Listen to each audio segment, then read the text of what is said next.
Hola, ¿cómo están? Bienvenidas, bienvenidos a CNN Prime. Hoy nos va a acompañar en exclusiva la candidata del Partido Comunista, la ex ministra del Trabajo, Janet Jara, en su primera entrevista ya proclamada como candidata y siendo ex ministra también de este gobierno.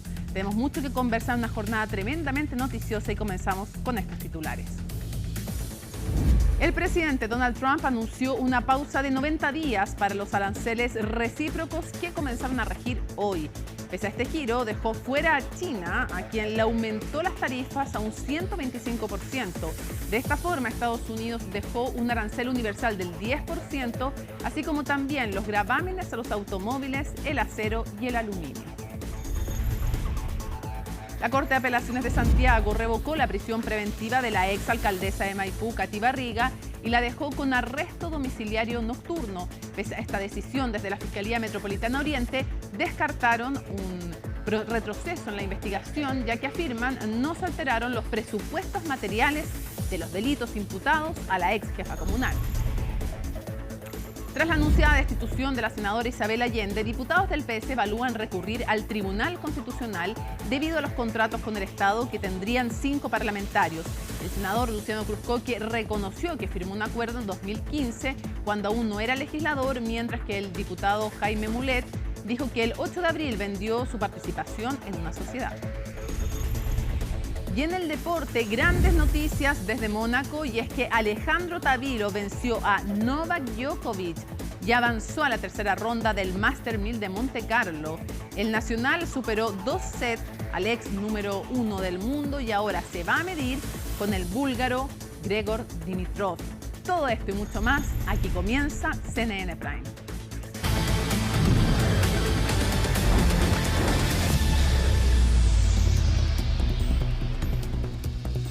Bueno, comenzamos de inmediato. Junto a nosotros está el editor económico de CNN Chile, don Nicolás Paut. Nicolás, hay tanto que ir revisando respecto al tema de los aranceles y otras noticias, pero concentrémonos, te doy la palabra de inmediato con el tema de los aranceles de Donald Trump.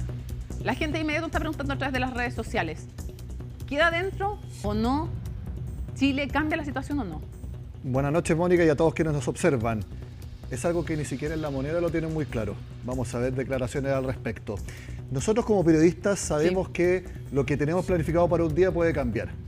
Pero lo de la guerra arancelaria realmente ha roto todos los esquemas de tener que adaptarnos, improvisar, porque esto cambia no solamente una vez en el día. Hubo cambios de aranceles 3 veces durante este miércoles. Recordemos que a la medianoche de ayer, de martes para miércoles, Estados Unidos subió a 104% los aranceles para China. Horas después, desde Beijing, respondieron a alzas para los aranceles de Estados Unidos subiendo a 84%. Y un par de horas después, nuevamente Donald Trump sorprende a todos subiendo a 125% los aranceles para China. Pero no solo eso. En un mensaje bastante confuso que luego vas a analizar en detalle con Alisa Contreras en el bloque internacional, dio a entender que hay una pausa de 90 días con la mayor parte de los países que no han sido hostiles, de acuerdo a sus palabras, con Estados Unidos, que se han contactado de una u otra manera con su gobierno para hacer negociaciones, y a ellos les mantiene 90 días sin alzas extras a los aranceles. O sea que y el además, 10% sí. ¿Ah? El 10% sí. Es que primero dijo 90 días de pausa y después dijo y se les baja recíprocamente y para todos a 10%. El punto es que algunos entendimos, se les reduce 10% y por lo tanto Chile puede quedar en cero. Pero no. Al final incluso la Casa Blanca tuvo que salir a rectificar, que fue lo que dijo Donald Trump, y hace poco también el secretario del Tesoro a decir esto. Entonces, 125% de aranceles a China, se suspenden otras alzas a otros países por como 90 Unión Europea, días, una tregua. Ya la Unión Europea, por ejemplo, sí se beneficia con esto. Exacto, quedan en 10%, antes estaban en 20%. Claro, ya. Y el resto de los países quedan en 10%, Chile queda igual.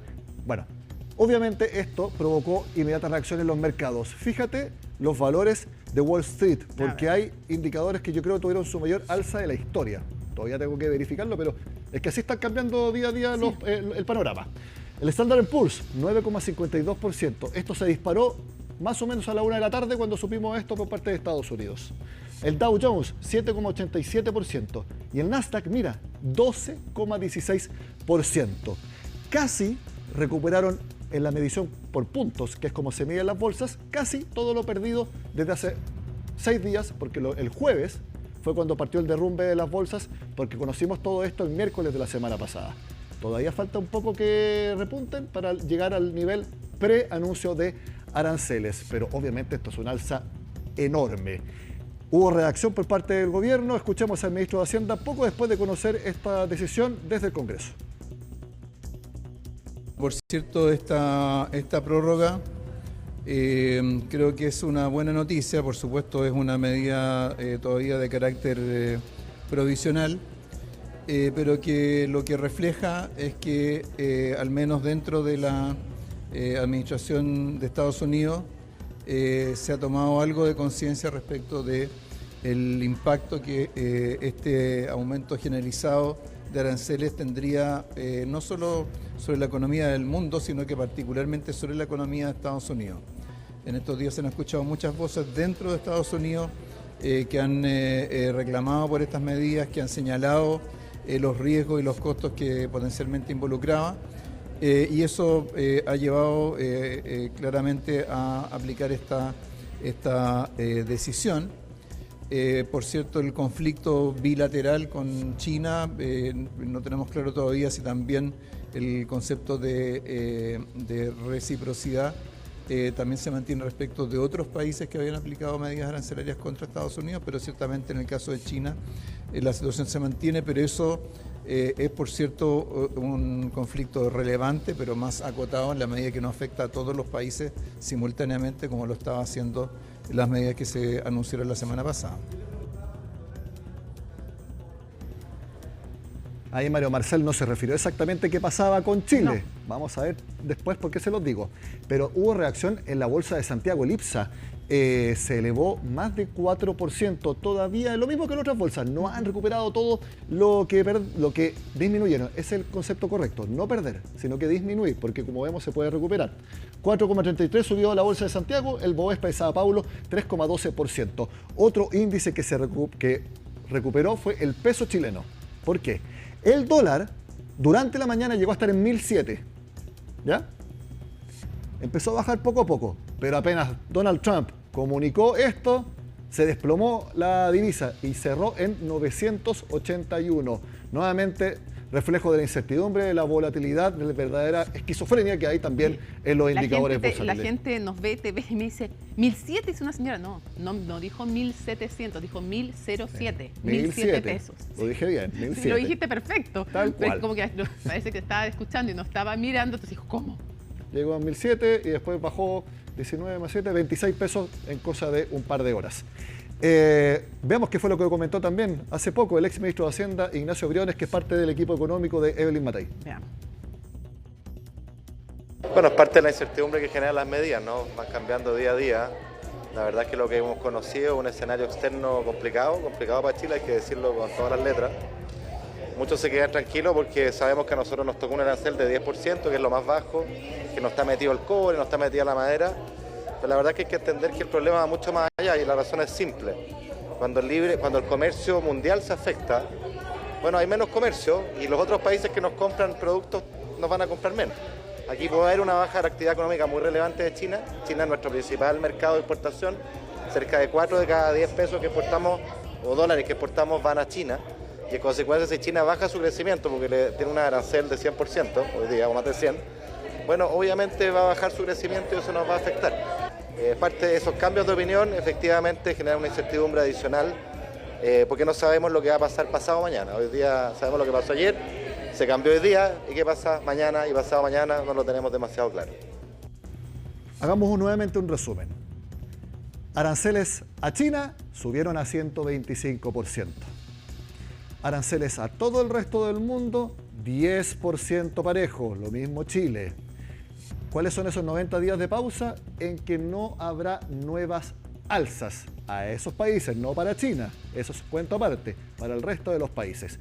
Esto es lo que nosotros ya entendemos, pero ¿sabes?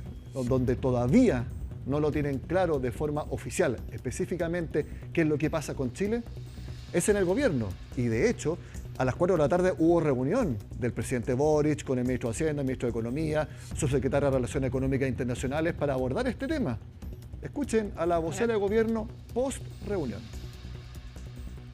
El gobierno tiene claridad si el 10% de arancel adicional que Estados Unidos decretó para Chile se le va a aplicar o estamos dentro de la pausa de los 90 días que informó el gobierno norteamericano. Eso es parte de lo que se está dilucidando y lo va a informar mañana el ministro Marcel. No hay claridad entonces. Parte de lo que se está dilucidando y por eso estábamos todos reunidos y lo va a informar mañana el ministro Marcel. En castellano, no tenía idea la vocera de gobierno realmente de qué significaba este anuncio. A ver. Digamos que se ha encargado de hacerlo bien confuso. Yo la entiendo. O sea Donald Trump se encarga de hacerlo tremendamente confuso. Nosotros nos confundimos bastante. Yo personalmente cuando leí este primer mensaje a través de la red social de Donald Trump, porque en verdad el inglés utilizado y el mensaje es muy enredado. No, y además porque o sea, te puede decir una cosa. Yo claro. por eso entiendo la cierta cautela, incluso con algunos economistas de diversos sectores, cuando los entrevistaban. ¿Sabes por qué? Porque alguno decía, puedo entender correctamente que seguimos con el 10%, pero dos horas después o 1 hora después, media hora después, puede salir un nuevo comunicado diciendo, no, pero me refería con eso a que vuelven a cero. Incluso medios financieros que tienen al inglés como su idioma nativo, también titulaban mensajes bastante distintos, hablan directamente de pausas en los aranceles, claro. No de pausas de que no va a haber más alzas por 90 días, no, de pausas en los aranceles. Sí. Entonces obviamente los mensajes fueron muy confusos. ¿Y cómo fueron dándose los hechos? Donald Trump anunciando esto por su red social propia. La Casa Blanca citando esa red social, también a través de X, confirmando lo que quiso decir Donald Trump. Y recién hace poco el secretario del Tesoro de Estados Unidos volviendo a explicar. Obviamente no hay ningún diseño, esto es voluntarismo propio de Donald Trump, cuando quiera hacerlo hay que salir a explicarlo. Y ahí yo entiendo a Aysén Echeverry. Pero también dilucida esto. Al gobierno no le ha llegado ninguna comunicación oficial y tampoco hubo una comunicación directa con la Casa Blanca de qué es lo que quisieron decir y en qué está Chile.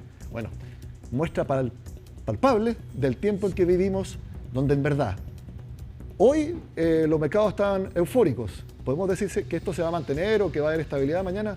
No tenemos idea, porque no tenemos idea qué es lo que quiere realmente hacer Donald Trump, porque un diseño no hay un esquema conocido. O sea, basta ver cómo se enfrentó fuertemente por red social. Elon Musk, parte del gobierno de Donald Trump, encargado de hacer todos los recortes fiscales, y uno de sus principales asesores. Prácticamente a garabato limpio se trataron. Súmale 2 senadores republicanos que salen a hablar en contra. Exactamente. Así que, Mónica, esto es lo que podemos informar hoy. ¿Qué vamos a informar mañana? No sabemos. Así que hay que estar atentos a CNN Prime, CNN Chile, todos sus noticiarios y agenda económica. Por supuesto. Obvio. Porque por Dios que ha sido difícil hacer agenda económica desde exactamente una semana cuando empezó el día de la liberación de Donald Trump. No le gusta el periodismo económico, ahí está. Ahí está, actualizándonos día a día. Que es el tema, además, que va a llevar Alicia Contreras en Conexión Global Prime. Y que también sufrió diciendo, ¿cómo lo hago? ¿Qué llevo? ¿Cómo lo actualizo? También son los tiempos que estamos viviendo. Así es. Ya pues, muchísimas gracias, don Nicolás Pau. Te invito a ti, quienes están en nuestras casas, porque temas económicos obviamente que se van tomando la carrera presidencial. Y uno de ellos es el tema de las contribuciones. ¿Se acuerdan que en el proceso constituyente se habló de eliminar solamente a la primera casa que no tendrían pago de contribuciones? Eso se dijo. Ya esa fue una propuesta que generó mucha polémica. Lo vuelve a proponer José Antonio Kast, le responden desde algunas candidaturas que esto es populismo. ¿Cómo se ve todo eso el debate? Nos lo cuenta Macarena Román. En mi edificio se hace. Anotó datos de quienes a problemadas le contaban sobre el pago de las contribuciones.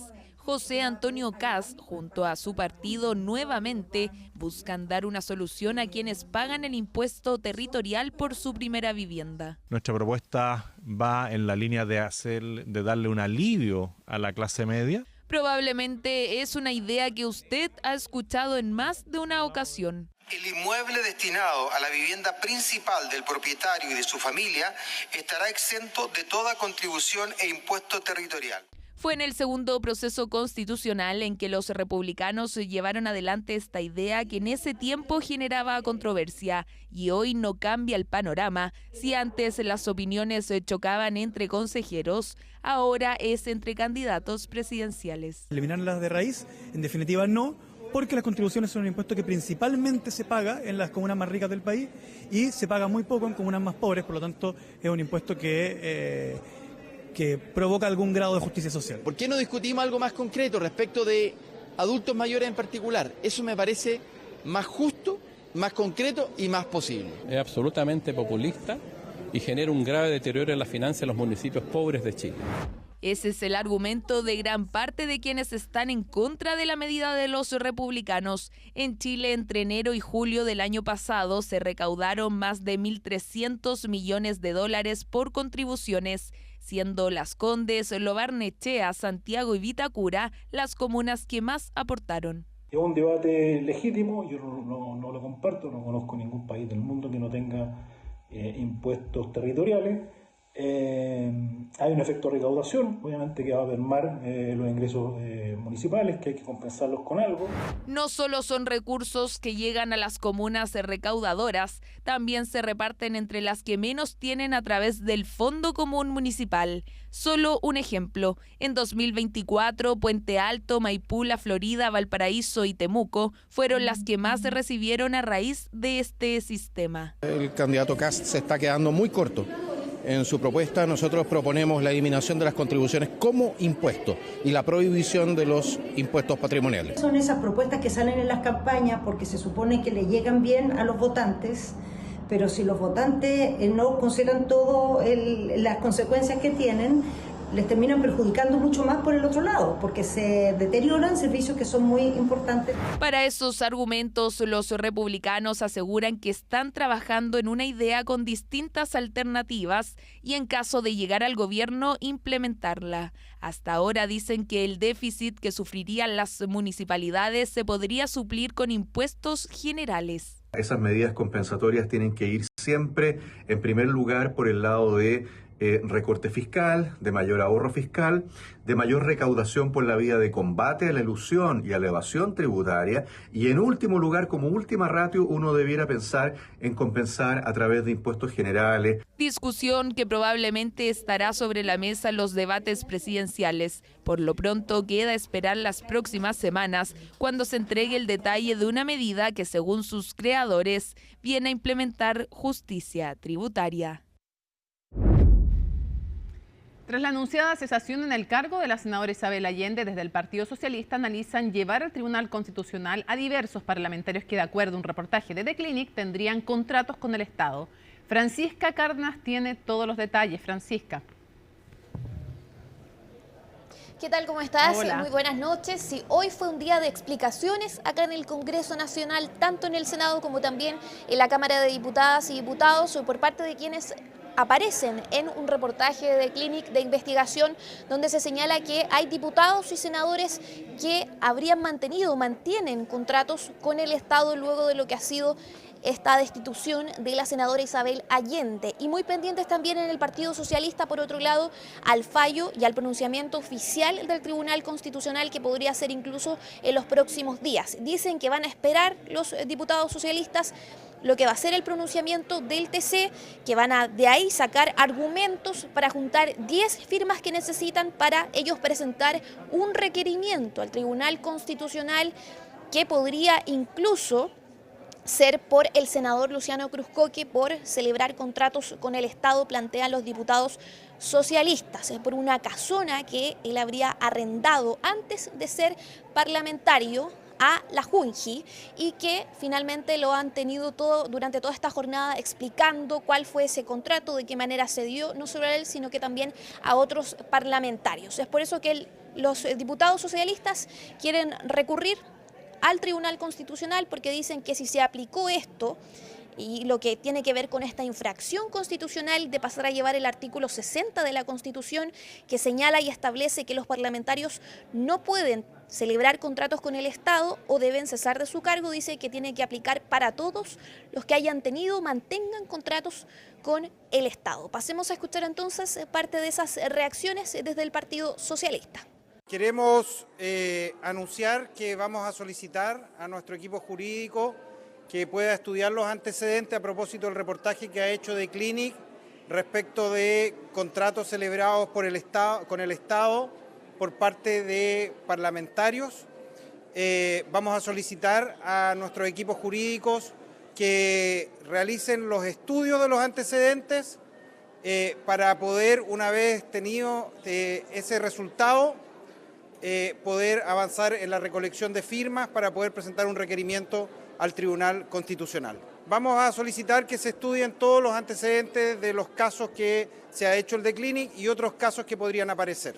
Claro, ¿qué señala este reportaje de The Clinic? Salen varios parlamentarios mencionados. Juan Castro, del Partido Social Cristiano, Juan Castro Prieto, que participó en una red de sociedades familiares como la constructora Idenma, la cual registraría más de 3.000 millones en traspasos desde el organismo público. Y por otro lado también el senador Fidel Espinosa se menciona que hasta el 2018 es la sociedad difusora Fresia Limitada, la cual acumula cerca de 14 millones en traspasos con municipalidades de la región de Los Lagos. Y el senador ha explicado durante esta jornada que se habría retirado de la empresa en el año 2005, pero que hubo un error de inscripción del trámite y no se concretó ese retiro hasta el año 2018. Por otro lado, se menciona también al diputado Jaime Mulet y a la diputada Jimena Osandón, que participa de una sociedad que es accionista de Cumplo Chile S.p.A., empresa que ha recibido más de 28.000 millones de pesos desde la Tesorería General de la República y Corfo. Y por otro lado, al senador Luciano Cruzcoque, que mantuvo arrendada una casona a la Junji hasta noviembre del año 2020 por un monto cercano de 4 millones mensuales, bien digo. Eso es entonces lo que se ha planteado en este reportaje y por lo que los senadores y diputados han salido a explicar, y por otro lado también ante las presiones del Partido Socialista de poder recurrir al Tribunal Constitucional debido a esta situación. Escuchemos entonces sus explicaciones.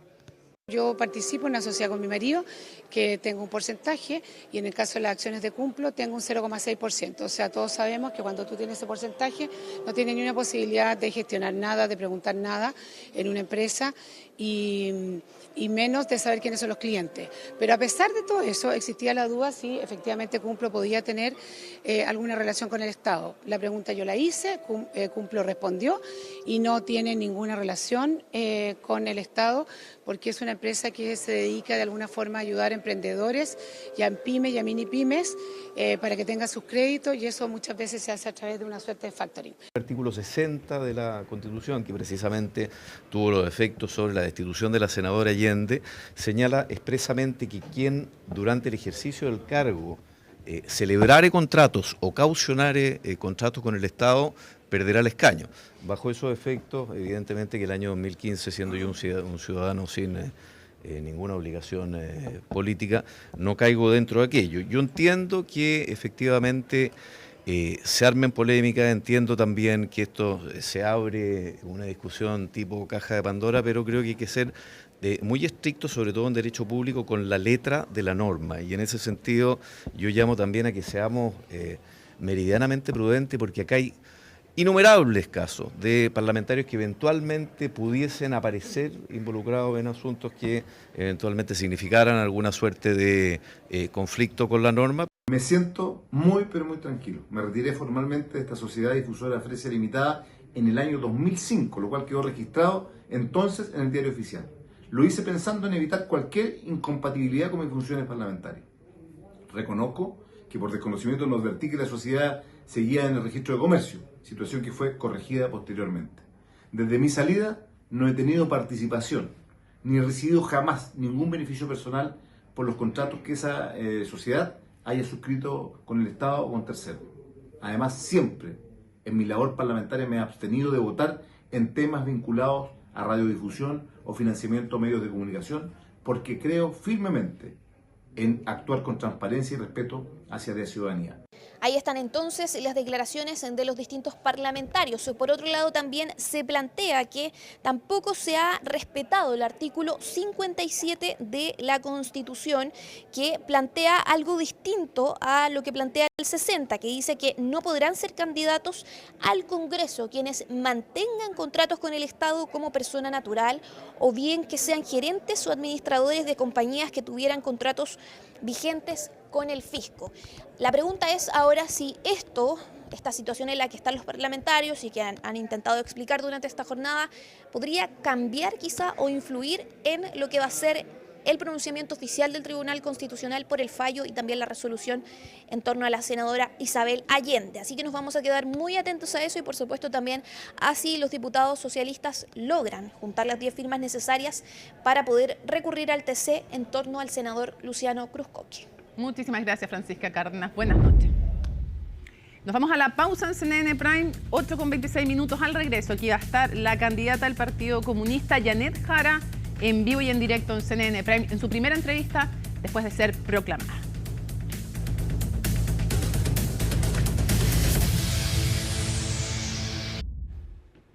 Nos acompaña en su primera entrevista como candidata Janet Jara, ex ministra del Trabajo, abanderada del Partido Comunista. Gracias por estar con nosotros. Muchas gracias por la invitación.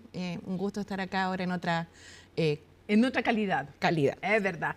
Estamos en vivo y en directo, 8:30. Lo primero, en un mundo tan complejo y tan turbulento, con la política tan compleja además, ¿por qué quieres ser candidata? ¿Por qué quieres ser presidenta de Chile? Tengo una profunda convicción de que en política debe haber gente que represente a las mayorías sociales y populares que hay en el país, y en ese contexto creo que el hecho de no provenir de la élite tradicional que ha sido quien ha conducido este país es un espacio que creo que hay que aprovechar en el buen sentido para construir políticas públicas con un sentido de realidad y con los pies puestos en la tierra. Te dice que es distinto Winter, Kast, Kaiser, Matei que Janet Jara. Yo diría que más que todo, si uno ve la historia de la política chilena, pocas veces ha llegado una persona desde una población como de la cual yo provengo, que se ha preparado además, que tiene experiencia y que tiene convicciones para asumir un desafío de esta naturaleza. No, mi interés no es descalificar a los demás, mi interés es poner el foco en lo distinto y la oportunidad que se abre para un Chile que tenga la experiencia, no solo desde el relato, desde la teoría, sino que desde la vida misma. O sea, tener calle, como dicen algunos. Claro, más en concreto. Ya. Y la verdad es que creo lo que traduciría sirve. como con ese concepto. Sí, ¿no? yo creo que sirve porque, no sé si usted se acuerda, Mónica, pero años atrás un ministro de Salud de otro sector político, pero que también se merece respeto, por cierto, dijo que no sabía que en Chile había tanto hacinamiento cuando fue el tema de la pandemia. Y yo tiendo... Pregúntale las pacas. ¿No? Claro, pero a mí eso me llamó mucho la atención porque... Mañalich, el doctor Mañalich, yo creo que lo dijo sinceramente. Y en realidad lo dijo sinceramente porque lo desconocía. Y creo que para liderar un país es bueno conocer la realidad de la amplia mayoría de ese país. Y yo no la conozco solamente porque la he leído o me la han contado, sino que porque la he vivido y lo reivindico. Creo que es un buen plus para hacer la política hoy día real. En paralelo, ¿usted cree que hay candidatos que están en la competencia que les falta calle? Yo creo que cada uno tiene buenas posibilidades e ideas para hacer una competencia justa y leal. Y yo creo que sería interesante que la gente pudiera evaluar eso. Ya, yo puedo hablar de mí. Ya, vamos a algunas cosas puntuales para ir despejando más o menos rápido. ¿Quién va a dirigir su campaña? Mire, estamos justamente... No, pero ¿usted va a ser la cabeza o no? No, yo voy a ser la candidata, evidentemente no puedo ser a la vez la jefa de campaña. Sí, no, evidentemente, pero ¿quién va a cortar el queque? Sí. ¿Y si va a haber solo gente del Partido Comunista o va a ser más diverso? Mire, lo primero que quiero contarles es que a pesar de que había muchas críticas en torno a que me estaba comportando como candidata y todo lo que la derecha planteó, nada de eso era efectivo. Yo trabajé en labores de ministra hasta el sábado a las 13 de la tarde que me reuní con algunos trabajadores, ¿no? Por tanto, todo esto cuando renuncio el lunes es muy inminente, digamos, para tener toda la conformación de los equipos desarrollados porque no había ningún plan cursando, como algunos así lo estimaron. Con todo, el Partido Comunista ha puesto a disposición su dirección para poder aportar en la campaña y esto con una mirada que se complete con mayor amplitud política, porque yo aspiro a ser presidenta de los chilenos y de las chilenas y no solo de un partido político, sino estaría corriendo en una elección interna. Ya. Así que espero que muchos independientes y ojalá también militantes de la izquierda que consideren que esta puede ser sumen a su comando. una posibilidad que los represente. ¿Daniel Jadwe va a cumplir algún rol formal en su campaña o no? Bueno, él, como señaló el Comité Central, va a ser candidato por el Distrito 9 parlamentario. Ya, entonces va a estar dedicado a su campaña parlamentaria, no a trabajar en algún rol específico en su campaña. No. Ya. ¿Usted lo va a ir a ver? Estoy viéndolo precisamente ahora, creo que está pasando una situación humanitaria compleja, se ha dedicado él a su defensa y voy a evaluarlo en los próximos días más que todo porque desde que me nominaron posible candidata, porque hay que inscribirse o candidata, ha venido un cúmulo de requerimientos. Pero tiene la intención. Sí, claro que sí. Y de hecho la tenía también de antes, no la he podido concretar, que es distinto. Ok. Con los números iniciales que usted marca, yo no digo que no puedan cambiar, pero con los números iniciales, ¿se ve cuesta arriba una primaria frente a Vinter, por ejemplo, y Toa? Los nombro a ellos porque ya están seguros, y Mulet también, por ejemplo. A ver, nada en la vida ha sido fácil. Yo creo que hay que partir de ahí, y menos un desafío de esta envergadura. Pero soy una persona profundamente optimista y junto con tomar con convicción política este desafío lo tomo con mucha alegría.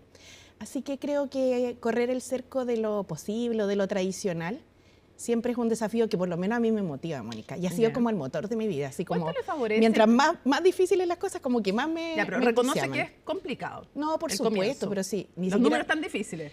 Mire, yo creo que como no era candidata antes, puede que eso cambie en los próximos días. Tengo la esperanza que así sea, pero con todo, mi primera aproximación al punto es venir a contribuir a la primaria de la izquierda chilena y ojalá que sea de la centroizquierda. ¿Cuánto le favorece que le digan, por ejemplo, aquí lo dijo Analía Uriarte y después lo empezaron a decir hartos más, que usted se parece a Bachelet? Antes que me lo conteste, después de que la proclamaron candidata, ¿ella se ha comunicado con usted? ¿La llamó algo o no?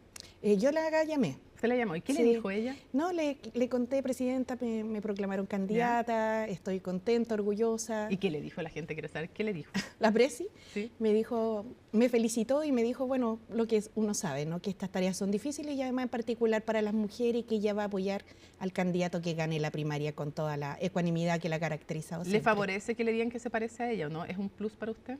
O sea, para mí es un honor, es lo primero que quiero decir, pero también quiero decir que si bien siempre nos comparan, o estos últimos días a mí me ha sorprendido, yo lo he comentado porque no me había dado cuenta antes, creo que también hay una cosa de no mirarnos a cada una en su particularidad.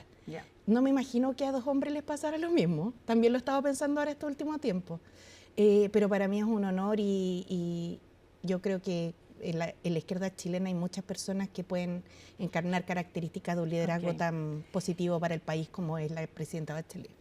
En Tolerancia Cero, Jaime Quintana dijo que el PC tenía techo.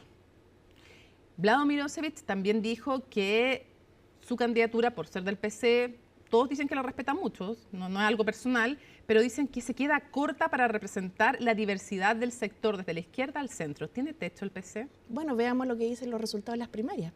Yo quiero recordar que aquí cuando el presidente Lagos se presentó, me acuerdo claramente, muchos decían que nunca un presidente iba a ser socialista, después de lo que había ocurrido, ¿cierto?, con el golpe militar y el término abrupto del gobierno del presidente Allende. Cuando la presidenta Bachelet se presentó como candidata, también decían que una mujer no iba a ser presidenta. Chile creo que pasa por un momento en el cual muchas de las cosas que son con más prejuicios que juicios realmente, puede verlo superado, pero ese es un tema que va a decidir soberanamente la ciudadana y la ciudadana. Yo creo que usted leyó, porque además hasta el presidente de su partido le contestó cuando aquí en CNN Prime el senador Luciano Cruzcoque dijo que un comunista no debiera poder ser candidato. Ah, sí lo vi, me llamó mucho la atención porque con el senador Cruzcoque trabajamos codo a codo la reforma previsional. Creo que puede haber salido, ¿cierto?, como una línea discursiva anticomunista que yo no había evidenciado en el debate que llevábamos a diario, en el Parlamento me refiero, porque trabajábamos en la misma comisión, pero lo tomo como una posición de ciertos sectores que en realidad la convicción democrática parece que les alcanza solo para los que piensan como ellos. Por el contrario, yo pienso que en Chile hay espacio para todos y para todas. ¿Hay mucho anticomunismo? Yo diría que cada vez menos y es una buena cosa porque a las personas que Pero tiene que enfrentar eso porque si eso le dificulta la... De hecho, Daniel Núñez, el senador de su partido, reconocía que sí, que era difícil para un comunista llegar a... menos. Nicolás Cataldo fue. Él dijo que hay anticomunismo, el ministro de Educación, y dijo que sí, que las cosas eran difíciles para alguien del Partido Comunista, que él asumía eso, que había anticomunismo. Mire, yo por suerte creo que cada vez menos, creo que además las personas que profesan, claro, pero parto del cada vez menos, porque en realidad Chile también ha cambiado en eso, en materia de derribar prejuicios, derribar muros que habían con anterioridad, pero sobre todo a las personas que tienen este pensamiento y que permanecen con él, yo les quiero dar tranquilidad. Nosotros somos un partido en Chile centenario, aspiramos a conducir el país ahora a través de mi candidatura para representar al país, a todos los chilenos y chilenas, y en eso quiero ser súper clara, digamos.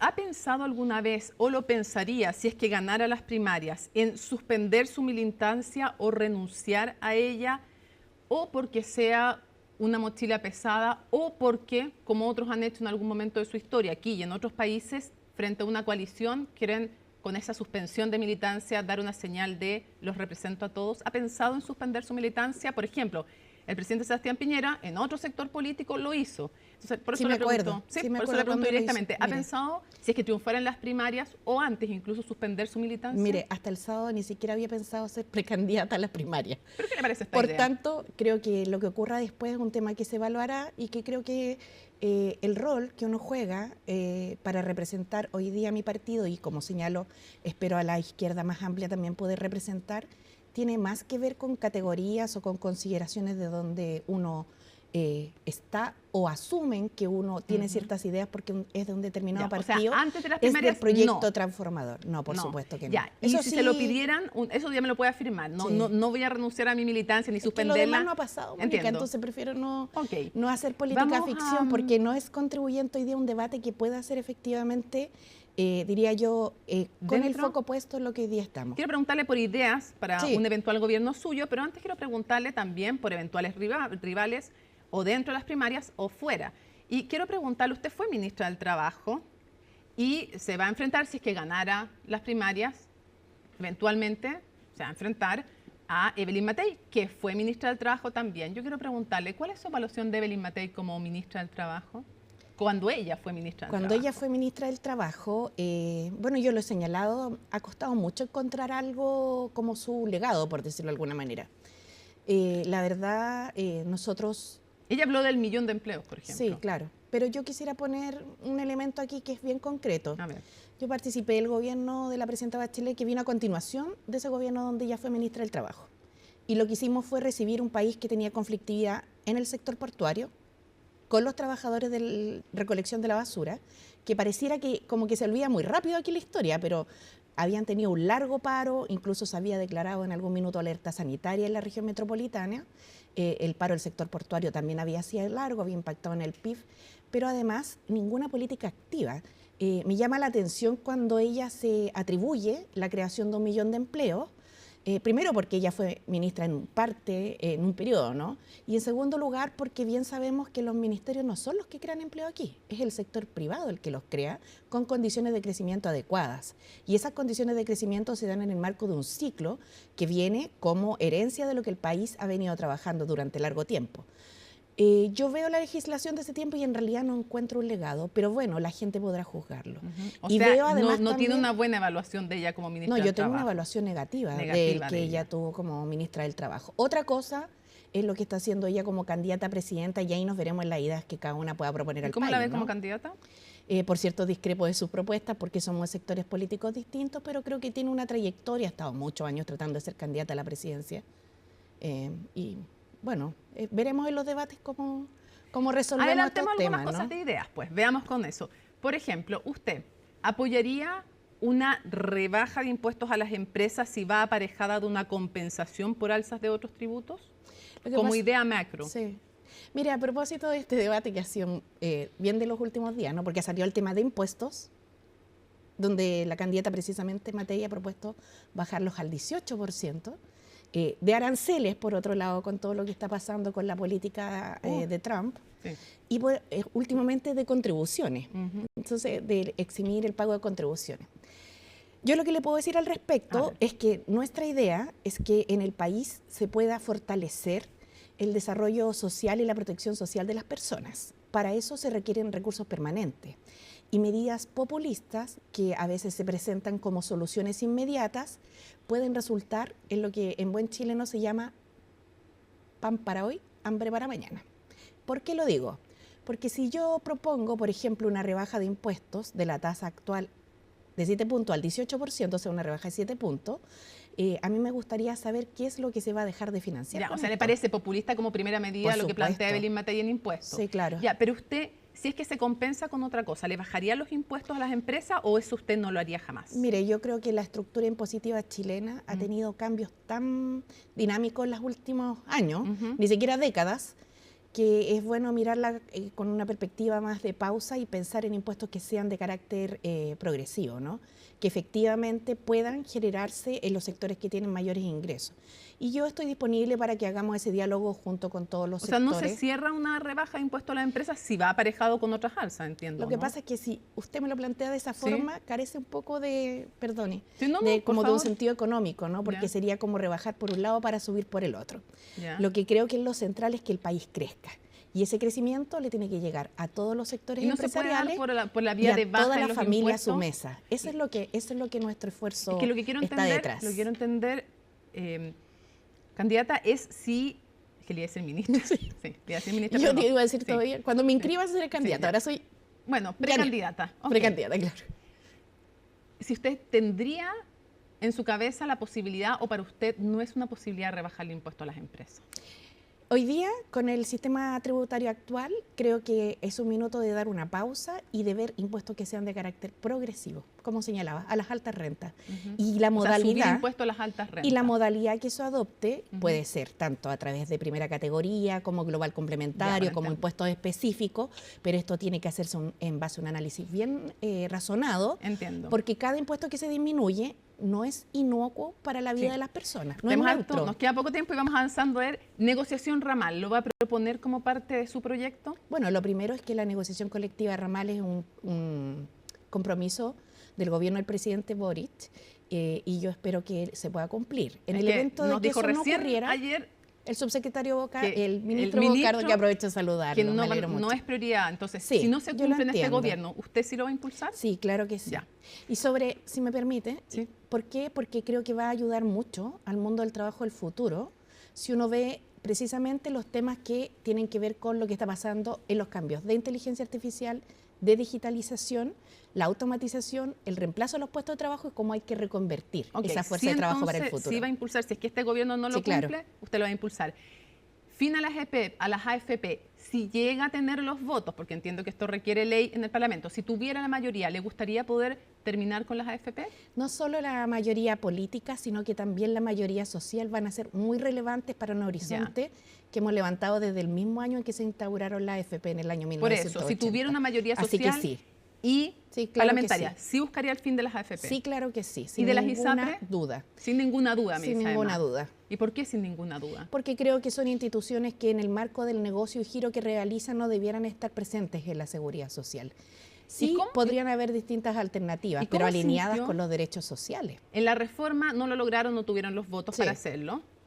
¿Cómo sintió que su correligionario, Daniel Jadwe, llamara a que se cayera esta reforma? La criticó fuertemente, usted lo sabe, y que José Piñera, el creador de las AFP, celebrara la reforma como una consolidación de la capitalización individual. ¿Cómo le cayó eso, honestamente? Mire, de José Piñera, de alguien que ni siquiera vive en Chile, la verdad es que creo que no vale la pena. Y él ha defendido cosas realmente indefendibles. ¿Y que Jadwe la criticara? Y respecto de Daniel y de otras críticas también, los entiendo porque, como lo he dicho con anterioridad, hasta a mí misma me costó harto convencerme. Y lo hice por un sentido de responsabilidad, porque un tercer gobierno con una reforma previsional trancada por la AFP, me parece que es el peor daño que se podía hacer, no solo a los pensionados, sino que también al sistema político. Si tuviera la mayoría también parlamentaria necesaria, ¿le gustaría poner fin a las ISAPRES, terminar con las ISAPRES? Mire, yo creo que en materia de salud la prioridad tiene que estar puesta más que en la institucionalidad, en poder solucionar los problemas de demoras que hay en la atención a la gente. Y mis esfuerzos, si Chile me elige su presidenta, van a estar orientados a eso, a disminuir, por cierto, listas de espera, mejorar además la formación de especialistas, que creo que es muy necesaria, aumentar la formación de especialistas en el país. ¿Cuándo sin ISAPRES? se imagina este sistema? Mire, eso es un tema que se tiene que debatir en su momento. Yo creo que el foco ahí tiene que estar puesto primero en hacernos cargo de lo que hoy día tenemos. Uno puede pensar en eliminar las ISAPRES, pero la verdad es que todo eso desborda la salud pública. Entonces, aquí hay equilibrios que igual hay que revisar. Y en esto hay que ser bien responsable, porque más allá de las banderas que cada uno quiera levantar, la gente que está en la casa es la que sufre cuando no tiene hora para atenderse. Tal cual. ¿Dónde le gustaría que estuvieran los pies del Partido Comunista si usted fuera presidenta? ¿En la moneda o en la calle? ¿Un pie en la calle, un pie en la moneda, o los dos pies en la calle y los dos pies en la moneda, como ha dicho el senador Núñez? Sí. ¿Dónde le gustaría que estuvieran los pies del Partido Comunista si usted es la presidenta? Donde siempre han estado y espero que siempre estén, junto al pueblo, con un pie en la calle, y si fuera presidenta, por supuesto, con un pie en la moneda, como hemos estado ahora también en este gobierno y en el anterior de la presidencia. ¿El suyo sería un gobierno de continuidad? Yo espero que podamos hacer una buena primaria, que quien salga elegido o elegida, y que espero ser yo además, tenga la continuidad de las ideas de la izquierda y el progresismo chileno, ojalá de la centroizquierda como señalaba, y que proponga transformaciones que sean importantes. Sin duda dar gobernabilidad y un horizonte transformador creo que van a ser el eje de la construcción de nuestro proyecto. Relaciones exteriores, ineludible. Usted ha dicho, ha reconocido, hay violaciones a los derechos humanos en Venezuela. Sus palabras fueron, no lo digo yo, lo dicen informes internacionales. Como dicen, lo que resulta evidente, ni siquiera, como dijo Juan Gabriel, lo que resulta evidente a veces no hay ni siquiera que preguntarle. Pero ¿no? yo quiero preguntarle concretamente lo que yo creo que muchas personas que están viendo esto en sus casas quieren saber. Janet Jara, ¿considera que Venezuela es una dictadura o no? Esta pregunta, quiero decir lo siguiente. Me estoy presentando de candidata para Chile, pero no la voy a eludir porque sé que es muy importante, sobre todo por el impacto que ha generado el número alto de población migrante venezolana que hay en nuestro país, que seguramente no salió porque quería de Venezuela, sino que por consideraciones económicas o de otros tipos que tienen que ver con la afectación democrática, ¿no?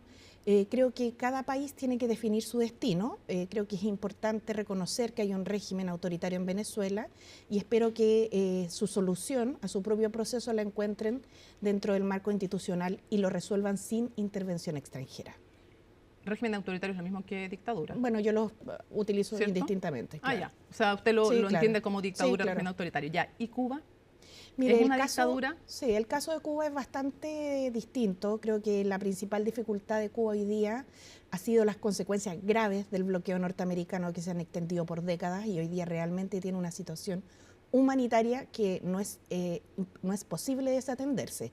Estaba viendo precisamente las medidas que estaba tomando. Pero ¿hay violación a los derechos humanos? ¿Usted comparte con el presidente Boric que hay violación a los derechos humanos en Cuba? Mire, no recuerdo también que lo haya dice un dicho informe internacional. presidente Lo Boric dijo en el debate. respecto. Sí, lo dijo en el debate que hicimos aquí con Chilevisión. Está bien. Lo dijo. Mire, le voy a plantear una cosa más explícita porque creo que es bueno ser súper claro en esto. Nosotros hemos condenado las violaciones de derechos humanos que se han producido en Chile, sin lugar a dudas, porque entre otras cosas mi partido y su militancia han sido de las principales víctimas de aquello. Hemos perdido a muchas personas tanto en sus vidas como en el exilio y en otras medidas represivas, ¿no? Y ese mismo estándar es el que aplicamos para donde existan violaciones a los derechos humanos. ¿Las hay en Cuba? Claramente las consecuencias del bloqueo generan, y vuelvo a eso, una situación en la que hay una crisis humanitaria importante. Y eso no es algo que en el debate pueda estar lejos, ahora, puede estar fuera de la perspectiva. El presidente Boric dijo, no hay por qué elegir entre condenar categóricamente el bloqueo y denunciar las violaciones a los derechos humanos en Cuba. Por eso quiero saber, si usted ya me acaba de decir que considera un régimen autoritario, es decir, que considera una dictadura a Cuba.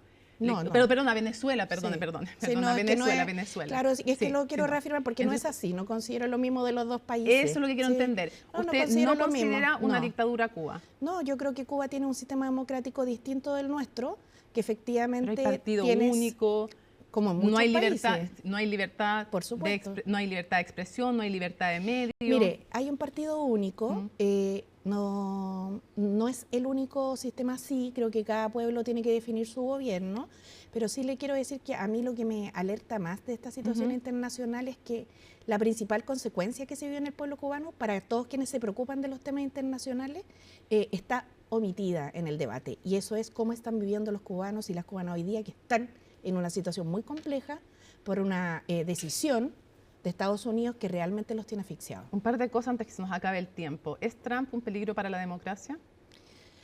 ¿Es Trump un peligro hoy día para la conflictividad internacional? Creo que sus últimas medidas son las que han generado el mayor foco de conflictividad mundial desde hace mucho tiempo que uno observa, ¿no?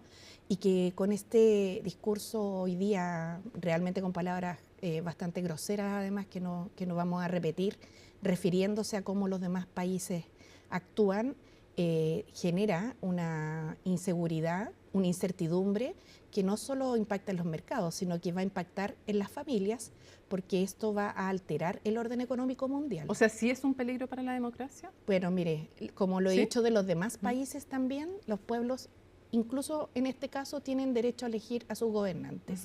Lo que sí es que las medidas que toman tienen alcance mundial. Y eso es algo que no podemos perder de vista. Tiene una actitud que lo que hace es amenazar al mundo. Ok. Antes que se nos acabe el tiempo, lo primero, fue la presidenta, de hecho, sí. La presidenta del Tribunal Constitucional opinó en entrevista, si no me equivoco, al Mercurio, para los créditos me hubiera gustado tener el nombre incluso del periodista o la periodista, pero en fin. La presidenta del Tribunal Constitucional dijo que después de los 2 procesos constitucionales fallidos, a su juicio, esta Constitución estaba legitimada. Yo quiero preguntarle, si usted cree que esta Constitución directamente está legitimada por esos 2 procesos fallidos y todo lo que vino después, y si en un eventual gobierno suyo usted impulsaría una nueva Constitución o no. Mire, lo primero es que creo que hay cierta fatiga con el tema constitucional que se ha expresado. Hemos vivido en 4 años 2 procesos constituyentes, 2 plebiscitos, además con signos sumamente distintos en quién eran los representantes y en cuáles fueron los resultados propuestos. Sin duda, si usted me pregunta, yo creo que nosotros tenemos que avanzar a una Constitución que ponga al centro un Estado social y democrático de derecho. Y la Constitución que hoy día tenemos tiene un sistema económico basado en el neoliberalismo, que lo que hace es generar frutos que tienen una distribución que no es la más equitativa precisamente. Por eso, aun cuando siempre se va al tema del estallido social por parte de la derecha, al tema de la violencia, se olvida las consideraciones sociales que llevaron a ese minuto. Lo que pase con una nueva Constitución o no, lo va a definir, ¿cierto?, la fuerza política y social que vengan en los próximos periodos. ¿Usted no lo va a impulsar en su gobierno? Mire, yo creo que nosotros, y lo digo en plural porque esto ha sido parte de una lucha histórica de mi partido, siempre hemos definido ese horizonte, pero sin duda las prioridades y la urgencia ciudadana es lo que va a regir nuestro gobierno. O sea, para usted no está legitimada la actual Constitución. No, yo creo que el problema no es si está legitimada esa Constitución o no, que nació en dictadura. El problema para mí es que hoy día efectivamente impone un sistema en el cual los frutos de este país grande y hermoso siguen llegando solo a algunos y no a la gran mayoría. Ahí está el problema. Cierro con 2 cosas. Lo primero, quiero saber por qué el primer gesto fue ir donde la estatua, el monumento a Salvador Allende, en el contexto de la frustrada venta de la casa del expresidente, y si usted le atribuye responsabilidad política al actual gobierno en haber impulsado algo que es para el Tribunal Constitucional, así lo declaró, no era constitucional. Sí. ¿Dónde está la responsabilidad política? Muchos están pidiendo la salida de Francisca Moya, eso es un tema también más puntual que usted bien lo sabe. Mire, de los temas del gobierno no voy a opinar en particular porque me parece que sería poco decoroso de mi parte referirme en uno o en otro término, considerando que hace 2 días he dejado de ser ministra y creo que el gobierno tiene sus propias vocerías en esta materia. Respecto del simbolismo de haber hablado del espacio donde está el homenaje al expresidente Allende, quiero señalar que para nosotros los comunistas, así como para otros sectores de la izquierda, nos definimos como allendistas. Y por eso lo hicimos desde ese espacio, porque reivindicamos su memoria. Ya. ¿No se va a pronunciar entonces sobre la casa? No, creo que no corresponde, la verdad. Cierro entonces preguntándole, se me había dejado en el tintero una de sus principales rivales para esta primaria, Carolina Toá. Y ella dijo algo bien concreto, dijo que este gobierno ha tenido, y obviamente está encarnando lo que ella fue, si fue la ministra del Interior, no estaba a cargo de seguridad, en ese momento ese era el ministerio que se encarga de seguridad, dijo que este gobierno ha tenido mano dura en la lucha contra la inseguridad. Yo quiero saber si usted le acomoda este concepto, si usted comparte que este gobierno, del cual usted era parte, ha tenido mano dura en la lucha contra la inseguridad, y si usted tendría también mano dura en la lucha contra la delincuencia. Mire, le quiero contar una cosa. Yo creo que donde más ha afectado hoy día la delincuencia y donde duele mucho en todos los lugares donde está presente, pero a mí me ha dolido mucho, es el avance del narco en las poblaciones. Y veo como incluso en algunas juntas de vecinos liderazgos de ese tipo empiezan a tratar de apropiarse esos espacios, que son el último reducto de organización social que hay. En ese sentido, creo que todas las personas merecen vivir bien y seguras. Y en mi gobierno, si llego a ser presidenta de la República, voy a poner todos los esfuerzos, tanto en materia de prevención, como también en las normas punitivas que haya que adoptar para asegurar, ¿cierto?, que la gente pueda vivir en paz. ¿Está dispuesta a que los militares colaboren en tareas de seguridad específica? Lo veremos en su debido momento. Creo que hoy día han cumplido un rol importante en el control de fronteras, que antes era inesperado, y que ha dado un resultado, ¿cierto?, que ha permitido, entre otras cosas, tener un mayor control de la migración. No solo en la frase, como la decían en el gobierno anterior, ¿cierto?, que decían, queremos una migración regular y segura, o no solo en la frase como algunos candidatos de la derecha han propuesto, construir un muro. Yo no sé si no saben cuánto mide Chile, de dónde van a sacar los recursos, de qué altura tendría que ser ese muro, sino que el control efectivo se ha producido precisamente a través de la colaboración de los militares, y veremos lo que pase después, ¿no? ¿Y en la Araucanía mantendría los estados de excepción o trataría de desescalarlos? Yo creo que es buena cosa ya irlos desescalando. Los estados de excepción se caracterizan por ser de excepción, tal cual la palabra lo dice. Han dado resultados, pero todo esto se tiene que hacer con medidas que sean más integrales, evidentemente. Uno no puede pensar que al mover un elemento en la política pública se cambia la realidad por completo. Y creo que eso es parte de tener los pies puestos en la tierra. Janet Jara, precandidata, porque falta la inscripción, me decía usted, del Partido Comunista. Le quiero agradecer muchísimo. Nos quedan muchos temas en el tintero, pero espero que las tengamos en otras instancias acompañándonos aquí en el canal para seguir con usted y con los otros candidatos y candidatas conversando de los temas del país. Muchas gracias por el espacio. Que esté muy bien. Bueno, con un panorama presidencial cada vez más definido en el oficialismo, la oposición aún prima el hermetismo respecto a si se va a realizar o no una primaria. En ese contexto, la abanderada de Chile Vamos, Evelyn Matei, fue más allá y se refirió a cómo enfrentaría la competencia con el candidato del Partido Republicano en una segunda vuelta, lo que fue inmediatamente respondido por José Antonio Kast. Los detalles con Colomba Eijols. Por las preferencias que reúne las encuestas, la candidata presidencial de Chile Vamos, Evelyn Matei, se puso en el escenario de una segunda vuelta con su contendor de oposición, José Antonio Kast, quien en más de una ocasión ha descartado la posibilidad de participar en primarias amplias del sector. Si ustedes me hacen la pregunta de si yo creo que gano en segunda vuelta, sí, yo creo que le gano en segunda vuelta a Kast. El tema de la gobernabilidad ya demostraron que no lo pueden hacer. O sea, los republicanos, dice usted, ¿no garantizan la gobernabilidad? Yo creo que nosotros la garantizamos mucho más. Garantías que Matei argumenta estar más segura de poder entregar, dada la oportunidad que tuvo el Partido Republicano en el pasado de hacer cambios, por ejemplo, al sistema político a través del segundo proceso constitucional, que finalmente no logró concretar. La soberbia no es buena consejera, y a otros guarden el cotillón, porque a algunos se les ha mojado el cotillón. Y respecto de la gobernabilidad, Chile Vamos 2 veces tuvo el honor, el privilegio de dirigir los destinos de la nación, y 2 veces fallaron en entregarle la banda presidencial a alguien de su mismo sector. Nosotros no vamos a fallar. Pero aún queda tiempo para la entrega de la banda presidencial. Lo primero es definir quiénes participarán en la primaria agendada para el próximo 29 de junio.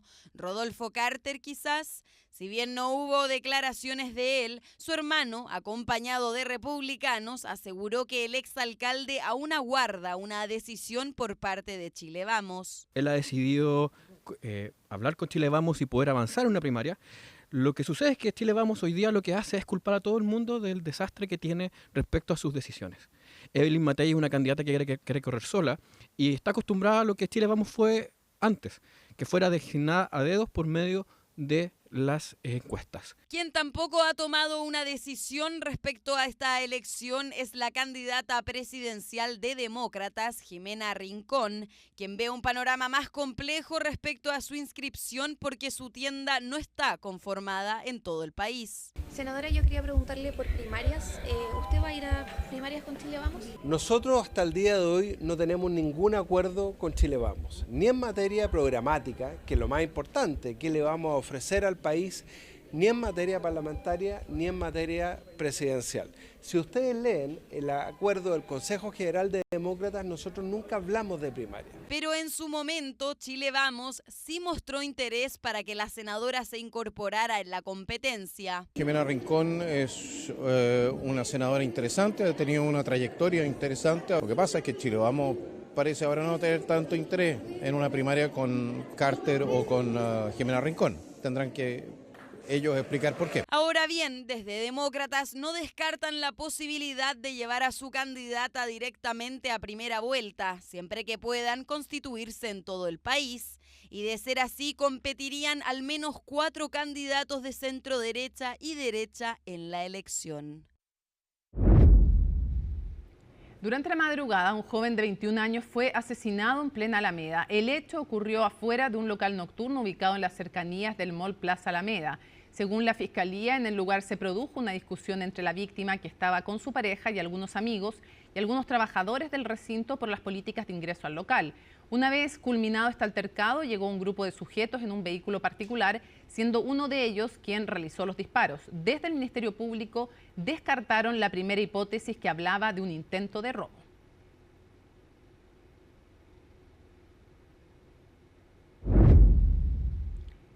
La Corte de Apelaciones de Santiago revocó la prisión preventiva de la exalcaldesa de Maipú, Katy Barriga, dejándola con arresto domiciliario nocturno. Pese a la decisión, desde la Fiscalía Metropolitana Oriente descartaron un retroceso en la investigación. Los detalles con Miguel Ángel Araya. Diputado Lavín en este momento. Con un apretón de manos y un corazón para los gendarmes, así se despidió de su tercer paso por el Centro Penitenciario Femenino de San Miguel la exalcaldesa de Maipú, Katy Barriga, luego de que este miércoles la Corte de Apelaciones de Santiago le revocara la medida cautelar de prisión preventiva y le dictara a cambio el arresto domiciliario nocturno. La decisión fue unánime por parte de los ministros de la Sexta Sala de la Corte, Juan Cristóbal Mera y Luis Avilés, además de la abogada integrante Catalina Infante, quienes consideraron que más allá de los presupuestos materiales de los ilícitos imputados, no se observa desde un punto de vista de la necesidad de cautela, porque la prisión preventiva es la única medida cautelar que asegura los fines del procedimiento. La resolución del Tribunal de Alzada capitalino fue ampliamente valorada y celebrada por el equipo de abogados que representa a la ex jefa comunal, aunque criticaron que se han visto impedidos de contravertir los antecedentes de la causa en las diversas instancias en las que han participado. Y el tribunal pudo constatar que una medida cautelar de menor entidad que el arresto domiciliario total, como ese arresto domiciliario parcial en la noche, es suficiente para los fines del procedimiento. Eso es muy distinto si doña Katy Barriga va a ser condenada o no. Eso solamente se resuelve en un juicio oral, que después que esta parte pueda controvertir los antecedentes de cargo, cosa que se ha visto impedido durante toda la etapa de investigación. Con la resolución ya dictada, fue solo cosa de horas para que la ex jefa comunal abandonara la cárcel de mujeres de San Miguel y se dirigiera a su domicilio ubicado en la comuna de Peñalolén, donde deberá estar obligada a pernoctar exclusivamente entre las 10 de la noche y las 6 de la mañana, quedando libre para desplazarse el resto del día, aunque también quedó apercibida de arraigo nacional y la prohibición de comunicarse con los testigos y demás imputados de la causa. No obstante la decisión de la Corte, desde la Fiscalía Metropolitana Oriente aseguraron que el fin de la prisión preventiva de Katy Barriga no es un retroceso en la investigación, ya que los presupuestos materiales no fueron objeto de cuestionamientos por parte del tribunal, mismo reparo que destacaron los abogados que representan la querella de la Municipalidad de Maipú. La verdad es que no, un retroceso sería si nos cuestionaran nuestra investigación y no ha pasado. Esto, en este caso, ha quedado claro que no está firme el presupuesto material, que eso es lo que a nosotros nos importa. Está claro el fraude al fisco, está claro en este caso la falsificación y los 32.000 millones de pesos defraudados. Y eso es lo importante. La Ilustrísima Corte decidió por una opción de reclusión parcial, lo cual nos sorprende porque tampoco fue solicitado por el abogado defensor. El abogado defensor solicitó solo arresto total. Por lo tanto, sí nos llama la atención la causa por la cual se va a formalizar. Nosotros tenemos presentadas querellas por el delito de negociación incompatible, por lo tanto ya le hemos hecho presente al tribunal que vamos a participar como querellantes en dicha causa. Y es que precisamente el próximo martes 15 de abril la ex jefa comunal cercana a la UDI deberá volver a comparecer ante el 9º Juzgado de Garantía de Santiago, esta vez para ser formalizada por una nueva causa en la que se le imputará los delitos de malversación de caudales públicos reiterada y negociación incompatible, ambos en grado de participación de autora. Sin embargo, la versión de Katy distanciaría bastante de eso. Yo no soy lo que ustedes dicen, ni tampoco soy lo que me hicieron. Con dichos antecedentes sobre la mesa, la pregunta que surgió casi de forma automática es si existen posibilidades de que Katy Barriga pueda volver a prisión preventiva. Según el Ministerio Público, no lo descartan, mientras que su defensa desechó la idea tajantemente. No se descarta. Como ustedes saben, esto es dinámico, además que todos los antecedentes que han transcurrido durante la investigación agravan la situación penal y procesal de la imputada. No, esta defensa estima que no debiera cambiar. ¿Por qué? Porque la Corte ha dado una señal bastante clara en el sentido de que para cautelar fines de procedimiento se justifica una medida cautelar de menor entidad, como ese arresto domiciliario nocturno. Por lo tanto, no vemos que eso pueda ser algún argumento para que cambie la situación próximamente. Lo cierto es que Katy Barriga podrá tener un feliz cumpleaños número 52 acompañada de sus seres queridos y en la comodidad de su hogar, mientras que en paralelo los preparativos para su pronta formalización ya comenzaron. Las autoridades del Ministerio de Obras Públicas y los municipios de Huechuraba y Providencia mostraron la primera cabina del futuro teleférico bicentenario. Se trata de compartimientos fabricados en Suiza que van a albergar a 10 pasajeros sentados. ¿Cuáles son sus características? María Luisa Carrión nos cuenta de aquello en su informe. Todo tenía que estar impecable para su primera presentación. Esta cabina llegó desde Suiza directo a nuestro país a formar parte de un proyecto que ya tiene 28% de avance. 121 cabinas como esta comenzarán a llegar a nuestro país para ser parte del teleférico bicentenario. Por estas instalaciones circularán 6.000 personas por hora, 3.000 por cada sentido. Cada cabina saldrá con una diferencia de 12 segundos, lo que permitirá un flujo constante en todo el recorrido. Permanentemente en funcionamiento, cuando llega a las estaciones tiene un sistema que la cabina se desacelera, de tal manera de permitir el acceso no solo de las personas como nosotros, sino que las que tienen más problemas de movilidad, carritos, coches, bicicletas. El traslado de estas cabinas desde Europa comenzó con esta y finalizará en mayo, aseguran las autoridades del Ministerio de Obras Públicas.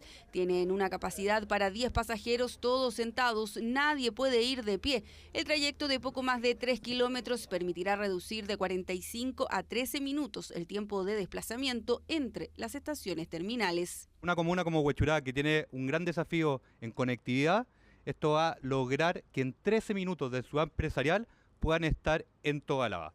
Eso se traduce a menor tiempo en su jornada de transición, como también más tiempo familiar. Sabemos que la ciudad hoy día está cada día más estresada, no solo las personas, sino que también la ciudad está más estresada, tenemos mucho más taco, y lo que hace esta medida, por primera vez vamos a tener un teleférico como parte del transporte público, que va a permitir mejor movilidad, integración y sobre todo menos autos, menos viajes en vehículos, cosa que necesitamos en las ciudades como la que tenemos en Providencia. Porque si por Providencia circulan 11 millones de personas a la semana, tan solo por este sector lo hace 1 millón.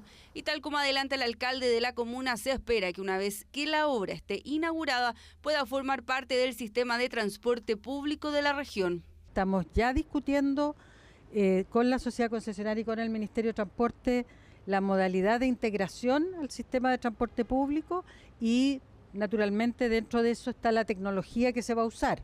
Por lo tanto, en la medida que si en enero del 2027 seguimos usando la VIP, va a ser VIP.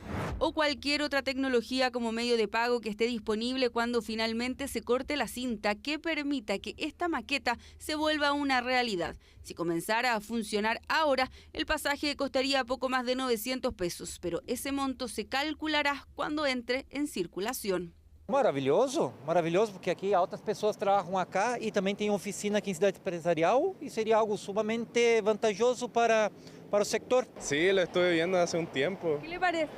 Yo lo encuentro increíble, de hecho, bueno, da acceso rápidamente acá al Costanera, entonces facilita todo el tránsito de la gente. Estamos súper entusiasmados para ir a ver, para ir a mirar, no sé. Porque este teleférico no solo será un punto de conexión, también abrirá un nuevo acceso al parque metropolitano, fomentando con ello el turismo de quienes quieran estar en contacto con la naturaleza, pero también de aquellos que quieren ver la ciudad desde otra perspectiva. La pregunta clave ahora es, ¿cuándo comenzará a funcionar? Si todo sigue según lo planificado, en enero de 2027 podríamos tener el ansiado viaje inaugural. 9:12 minutos, ya está con nosotros nuestra editora internacional Alicia Contreras, conductora además de Conexión Global Prime. Ya lo vamos a promocionar, sí, pero comencemos con las informaciones. Vamos a partir precisamente con estos aranceles de Donald Trump. Que ya va a ser el tema de conexión, sí, ya lo dijimos con Nicolás Paul. ¿Para qué nos vamos a hacer? Muchas gracias. Obvio. Está bien entretenido porque tenemos harto análisis. Súper interesante. Y además vamos a tener un gran nuevo integrante. Don Raúl Sor. Oh, ¿vieron? Primicia. Don Raúl Sor, entonces, en Conexión Global Prime. Bueno, ¿Aquí mismo? Aquí mismo. En el estudio. Así es. Sí, parado. No se lo pierdan, pues no se lo pierdan. Aquí va a estar Don Raúl Sor, ya. Partimos entonces con estos aranceles que a corto plazo parece que este anuncio fue una buena noticia.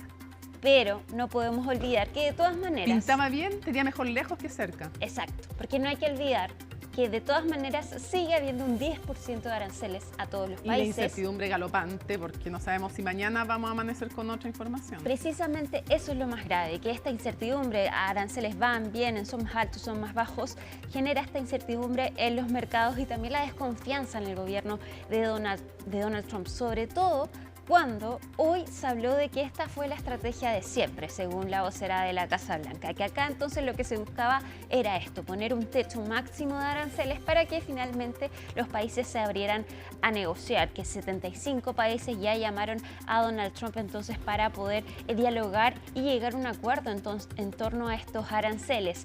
Sin embargo, desde un inicio dijeron que no había espacio para negociar y de hecho ayer Donald Trump fue bastante despectivo con los países que lo habían llamado y dijo que le estaban besando el trasero. Esa palabra ocupó para referirse a todas las naciones.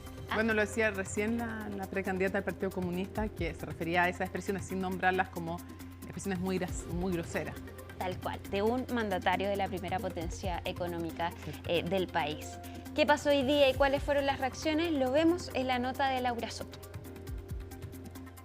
This time I'm doing what I want to do with respect to the tariffs. I think we're going to do much better. I'm telling you, these countries are calling us up, kissing my ass. They are dying to make a deal. Please, sir, make a deal. I'll do anything, sir.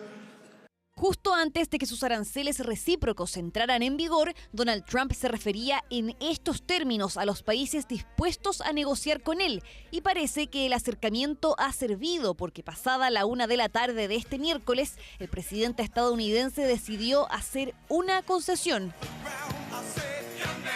Somebody had to do what we did, and I did a 90-day pause for the people that didn't retaliate, because I told them if you retaliate, we're going to double it. And that's what I did with China, because they did retaliate. China wants to make a deal. They just don't know how quite to go about it. El anuncio llegó en primera instancia a través de su red social Truth Social. El mandatario aseguró que más de 75 países se habían acercado para negociar una solución. Esas mismas naciones, según explica, no presentaron represalias, lo que le hizo considerar la suspensión de 3 meses con una reducción de sus aranceles.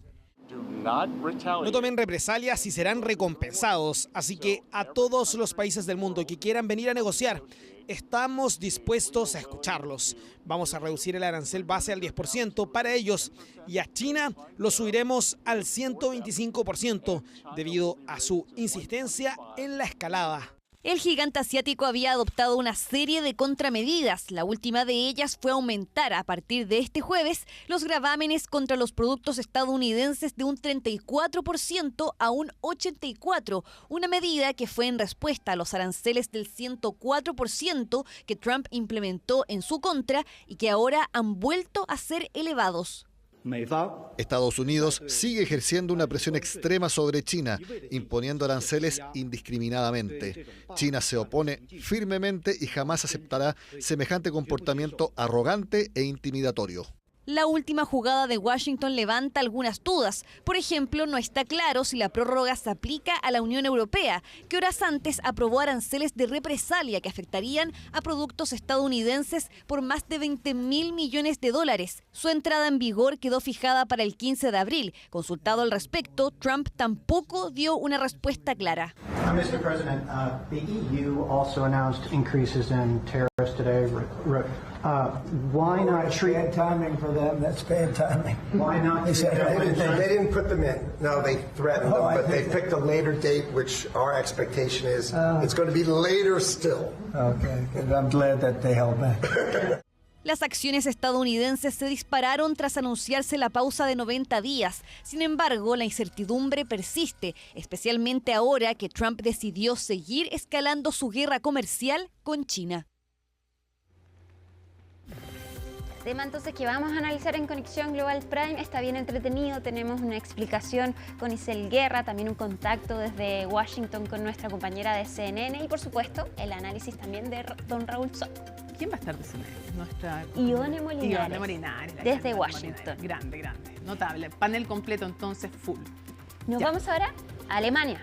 Porque finalmente, después de 6 semanas de las elecciones, lograron un pacto para hacer el gobierno los demócratas cristianos y los socialdemócratas.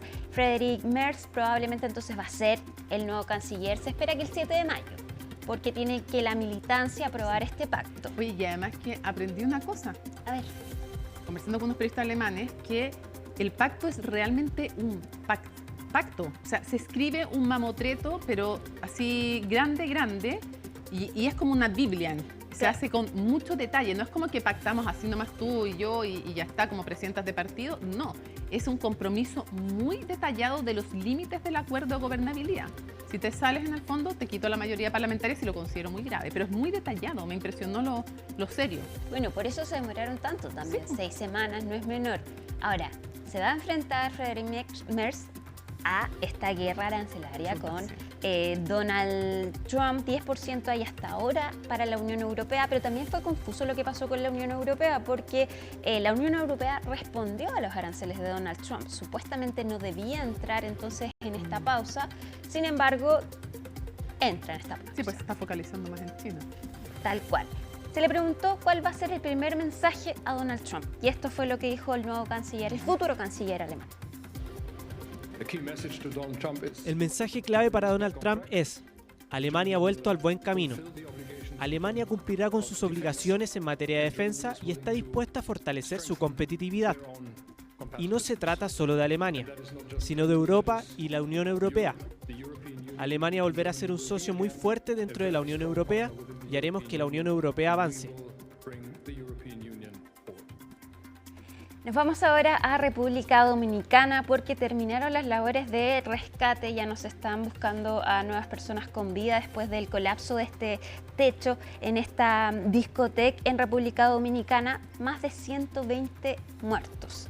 Hasta ahora es la peor tragedia, lo que va de la década en este país. 120 muertos, 145 personas rescatadas con vida, 400 personas al parecer estaban en el lugar, en esta discoteca, y murieron entre ellos 2 jugadores de béisbol, antiguos jugadores de béisbol, también este cantante.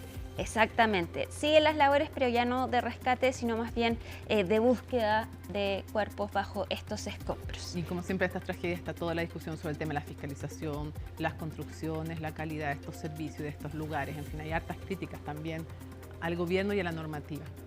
Vamos a terminar, Mónica, en Argentina. Le pido disculpas al director porque cambié el orden de los temas. Bueno, pero estamos televisión en vivo. Exactamente. ¿Con qué vamos?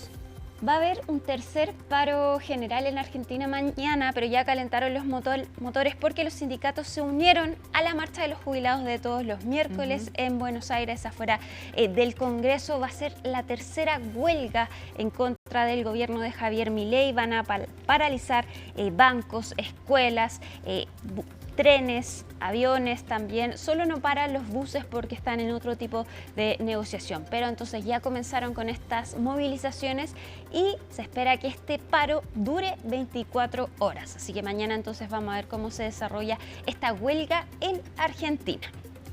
Ya pues, terminamos con eso, nos vamos rápidamente juntas a la pausa y volvemos con más a CNN Prime. No se olviden, después de CNN Prime, Conexión Global Prime a las 10. Termina CNN Prime, pero no se olviden que ahora viene Conexión Global Prime con Alicia Contreras. También va a estar, por supuesto, Raúl Sor. El tema, Estados Unidos y la guerra arancelaria. Así es que, imperdible. Miércoles 9 de abril. Así estuvo nuestro país y el mundo. Somos CNN Chile. Buenas noches.